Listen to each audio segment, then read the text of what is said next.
మైసూర్ బోండాలో మైసూర్ ఉండదు, కేవి అనుదీప్ సినిమాలలో స్టోరీ ఉండదు. ఓకే. షారూఖ్ ఖాన్ సినిమా డంకీ, నేను ఇప్పుడే చూసి వచ్చిన funky funky funky funky funky funky funky. Okay. Vishwaksen Naidu, Kayadu వీళ్ళిద్దరూ జంటగా నటించినటువంటి ఈ చిత్రం ఎలా ఉందో మనం చూద్దాం. సినిమాలో ఏం లేదు, బాగుందా, హీరోయిన్ బాగుంది, చాలా బాగుంది, అందంగా.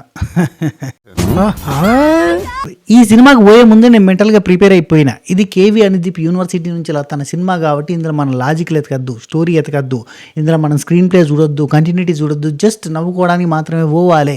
ఇది ఫన్కి అంటే జస్ట్ ఫన్ కోసం మాత్రమే తీసిన సినిమా అన్న ఉద్దేశంలోనే పోయినా, మెంటల్లీ ప్రిపేర్ అయిపోయినా. అందుకే బ్రెయిన్ని పట్టుకొని పోతే మళ్ళీ కన్ఫ్యూజ్ అవుతాం, అందుకే బ్రెయిన్ని జాగ్రత్తగా ఫ్రిడ్జ్లో పెట్టయిపోయినా. కానీ ఎందుకో సినిమా ఫస్ట్ హాఫ్ నాకు చాలా గలీజ్ అనిపించింది. అసలు ఎక్కడ కూడా ఎక్కలేదు. అసలు ఎందుకో స్టోరీ అక్కడక్కడ వన్ లైనర్స్ పేలుతున్నాయి, అక్కడక్కడ జోకులు ఉన్నాయి, అక్కడక్కడ కామియో రోల్స్ కింద మన అద్భుతమైన ప్రొడ్యూసర్స్ని వాడిండే, ఇద్దరు ముగ్గురు ప్రొడ్యూసర్స్ని, డైరెక్టర్స్ని, ఈవెన్ మన అనుదీప్ అన్న, ఈ అందరూ అక్కడక్కడ కనబడుతూ ఉన్నారు. పర్లేదు, అక్కడక్కడ వాళ్ళు కనబడ్డప్పుడు పంచులు కొంచెం పేలుతున్నాయి, కొంచెం పేలుతలేవు, ఒకదాని వెనుక ఒకటి పంచులు అత్తనే ఉన్నాయి, బోరు కొడుతుంది, ఇరిటేషన్ వచ్చింది. ఇంటర్వెల్కి షట్ మ్యాన్, ఇందులో ఏం లేదు, డొల్లా వెళ్ళిపోదాం ఇడికెళ్ళి అన్న ఫీలింగ్ వచ్చింది. కానీ ఓపిక పట్టినందుకు ఫలితం ఉంది. సెకండ్ హాఫ్లో అంటే ఫస్ట్ హాఫ్ మొత్తంగా క్యారెక్టర్లు ఎక్కడానికే చాలా టైం పట్టింది. నేను పోయిన థియేటర్లో ఆల్రెడీ మన సినిమా క్రూ అంతుంది, వెనకాల కొడతారు, ఏ అని చప్పట్లు కొడతారు. అక్కడ నవ్వచేంత లేదు, వాళ్ళ క్రూయే నవ్వుకుంటారు. ఏంద్రా బాబు అన్న ఫీలింగ్ వచ్చింది ఫస్ట్ హాఫ్ అంతా. కానీ ఇంటర్వెల్ వచ్చేద్దామన్న ఫీలింగ్ కూడా వచ్చింది నాకు. లిటరల్లీ నాకు ఏ సినిమాలకి ఇంతవరకు ఇంటర్వెల్ వద్దామన్న ఫీలింగ్ ఏం రాలేదు, కానీ ఈ సినిమాకి అనిపించింది. కానీ ఇంటర్వెల్ తర్వాత నుంచి సెకండ్ హాఫ్ అంతా కూడా చాలా చోట్ల నవ్వించారు, బాగానే నవ్వినాం, ఎంజాయ్ చేసిన. నేను కూడా బాగానే నవ్వుకున్నా, ఫుల్గా ఎంజాయ్ చేసిన. చాలా జాగల సెకండ్ హాఫ్లో మంచిగా నవ్వినాం. ఈవెన్ సెకండ్ హాఫ్లో ఒక చిన్న ఎమోషనల్ సీన్ ఉంటుంది, మదర్ అండ్ సన్ది, అది కూడా కొంచెం ఎక్కుతుంది, అంటే మంచిగా అనిపిస్తుంది. అంటే వాడు అంత మైండ్లెస్గా ఉంటున్నాడు కదా, వాడికి కూడా ఎమోషన్ ఉంది అన్న ఫీలింగ్ తెప్పించే ప్రయత్నం చేసిండు. అట్లాంటి సీన్ ఒకటి పడితే బాగుంటుంది అన్న ఫీలింగ్ వచ్చింది, అట్లాంటి సీన్ వచ్చింది, అది కొంచెం బాగా అనిపించింది. ఇక ఈ సినిమాలో హీరోయిన్లకి లవ్ ట్రాకు అది ఎట్లా పుట్టింది, ఎట్లా పోయింది, ఎట్లా జరిగింది అంతా సోది లెక్కనే ఉంటుంది. కానీ హీరోయిన్ మాత్రం చాలా చాలా అందంగా ఉంది, చాలా బాగుంది. సో చాలా అంటే తను వచ్చిన ప్రతి చోట కూడా ప్లెజెంట్గా తను చూడడానికి చక్కగా బాగుంది. అండ్ ఈ విశ్వక్సేన్ అన్న కూడా చాలా మంచిగా ఉన్నాడు, గ్లామరస్గా, మంచిగా ఏమంటారు, గ్లామర్ అంటారా, హ్యాండ్సమ్గా మంచి లుక్లో బాగున్నాడు. వాళ్ళిద్దరి కపుల్ జోడీ కూడా మంచిగా ఉన్నది. అండ్ మన జయకృష్ణని వాడితే బాగుండు, ఊరికే వచ్చిపోయినట్టుగా వస్తాయి. సో అంటే కొంచెం ఫన్ ఎక్కువ జనరేట్ చేసే రోల్స్లో మంచిలో పెడితే బాగుండు అనిపించింది, కానీ పెట్టలేదు, కొత్త వాళ్ళని పెట్టినట్టుగా అనిపించింది.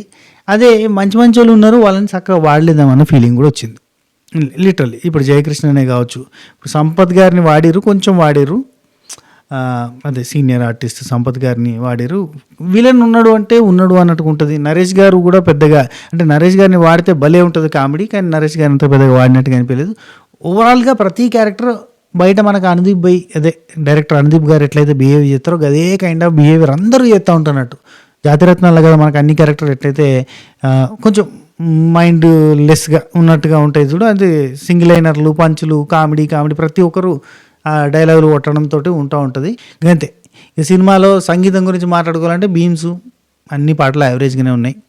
1-2 పాటలు కావాలని ఇరికించినట్టుగా ఉంటాయి, బలవంతంగా సంజీ చేసి అని ఇరికించినట్టుగా ఉంటాయి 1-2 పాటలు. ఎస్పెషల్లీ హీరోయిన్ మధ్యలో ఒక సాంగ్ ఉంటుంది అన్నట్టు, డ్యూయట్ సాంగ్ లాంటిది, దాన్ని ఏమంటారు, మంచి మాస్ సాంగ్, అది కూడా కావాలని ఇరికించినట్టు ఉంటుంది. ఓకే, ఓవరాల్గా అయితే సినిమాలో క్యామియోలు వచ్చినప్పుడు నవ్వుతూ ఉంటాం. కథ గీత జాంతానై అసలు మాటే మాట్లాడద్దు, అసలు ఆలోచించే ఉద్దేశం ఉంటే కనుక నువ్వు సినిమాకి పోవద్దు. ఈ సినిమా పేరే ఫన్కీ కాబట్టి ఫన్ కోసమే పోవాలి, ఫన్కీ అంతే, ఫన్ కోసం పోవాలి మన సినిమాకి, అంతకుమించి గేమ్ లేదు, దట్స్ ఇట్. కానీ ఒక మాట చెప్పొచ్చు, అబ్బా ఎక్కడ కూడా బూత్ జోకులే ఉండే, అన్నీ కూడా క్లీన్ కామెడీ ఉంటుంది. జస్ట్ దోస్తుల మధ్యలో వేసే చిన్న చిన్న పంచులు లాంటివి ఉంటాయి. అంత సినిమా అంతా అంతే ఉంటుంది.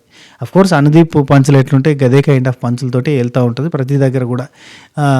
విలన్ పేరు ఎగ్జాంపుల్ చెప్పాలంటే విలన్ పేరు జీకే అని ఉంటుంది. నేను ఉత్తకే కాదు జీకే, నేను మామూలు అప్పుడు కేనే, కానీ నాకు కోపం వచ్చిందనుకో జీకే అనుకుంటూ అట్లా ఊరికనే అట్లా. అండ్ సినిమా వాళ్ళ మీద సెటైర్లు కూడా బాగానే ఫన్ జనరేట్ చేసినాయి అనిపించింది 2-3 జాగాల్లో. సో ఓవరాల్గా ఏంటంటే ఫన్ అబ్బా ఇంకేం లేదు. సెకండ్ హాఫ్లో వెళ్తుంది, ఎందుకంటే క్యారెక్టర్లో అప్పటికి అలవాటు అవుతాయి, సెకండ్ హాఫ్ వరకు అలవాటు అవుతాయి. ఈవెన్ నాకు ఆ ఫస్ట్ హాఫ్ మొత్తం కూడా విశ్వక్సేన్ బై ఆ క్యారెక్టర్కి సెట్ అయినట్టు కూడా అనిపించలే. ఒక రకంగా ఇరికించినట్టుగా బలవంతంగా అట్లాంటి కామెడీ చేస్తాడు అన్న ఫీలింగ్ వచ్చింది. ఏదో మన రాహుల్ రామకృష్ణ అన్న, నవీన్ పోలిశెట్టి ఆ జాతిరత్నాల్లో క్యారెక్టర్లు ఎట్లుంటాయో అదే అందరిది ఒకటే కైండ్ ఆఫ్ క్యారెక్టరైజేషన్ తోటి ఉండడంతో ఈ క్యారెక్టర్కి ఏదో ఇమడలేక ఇమిడినట్టు అనిపించింది. సెకండ్ హాఫ్కి మనకు అలవాటు అయిపోతుంది. సెకండ్ హాఫ్లో సిస్టర్ మ్యారేజ్ అని కొన్ని సెగ్మెంట్స్ ఉంటాయి, అక్కడంతా కూడా ఫన్ బాగానే ఉంటుంది. అండ్ ఫ్రెండ్స్ని వాడుకొని సినిమా షూటింగ్లో అది షూట్ చేయడం అనేది కూడా బాగానే వర్కౌట్ అయినట్టుగా అనిపిస్తుంది. కొన్ని సెగ్మెంట్స్ కొంచెం బాగానే హిలేరియస్గా వెళ్ళినాయి, మిగతా అంతా యావరేజ్. సినిమాల కథ ఏం లేదబ్బా, సింపుల్. ఒక ప్రొడ్యూసర్ దగ్గర సినిమాకి ఒప్పుకున్న ఒక డైరెక్టరు ఆ సినిమా 4 కోట్లు అని చెప్పి 40 కోట్లు ఖర్చు పెట్టిస్తాడు, అయినా సినిమా అయిపోదు. ఓవరాల్గా సినిమా తీసిండా లేదా, ఆ సినిమా కంప్లీట్ చేయించడానికి హీరోయిన్ అంటే ప్రొడ్యూసర్ కూతురే రంగంలోకి దిగుతుంది. 1 కోటి రూపాయలలో సినిమా తీయాలి అని చెప్తుంది. మరి తీసిండా లేదా, గదే సినిమా. ఆ లైన్లో ఎట్లా పడితే అట్లా కామెడీ నింపుకుంటూ పోవడమే సినిమా ఉంటుంది అన్నట్టు. ఇది బై సినిమా. ఒకవేళ ఈ సినిమాకి మీరు పోవాలనుకుంటే కనుక చెప్తాను కదా, లోపల ఏ ఉండద్దు అన్నట్టు, ఖాళీగా పెట్టుకొని పోతే కనుక హ్యాపీగా దోస్తులతో పోయి జరసేపు నవ్వుకొని రావచ్చు. అది కూడా ఫస్ట్ హాఫ్ ఎక్కేసరికి కొంచెం టైం పడుతుంది, సెకండ్ హాఫ్లో కొంచెం నవ్వుకుంటాం. అది అంతకుమించి ఇంకేం లేదు. ఈ వీడియో మీకు నచ్చినట్టయితే లైక్ చేయండి, షేర్ చేయండి, కామెంట్ చేయండి, సబ్స్క్రైబ్ చేసి గంట కొట్టండి. అలానే సింబల్ ప్రెస్ చేసుకుని పెట్టుకోరి. ఉంటా. టేక్ టాటా, బై బై, నమస్తే, చెప్పకైర్. పోలే అదర్లే అదిరిపోలే.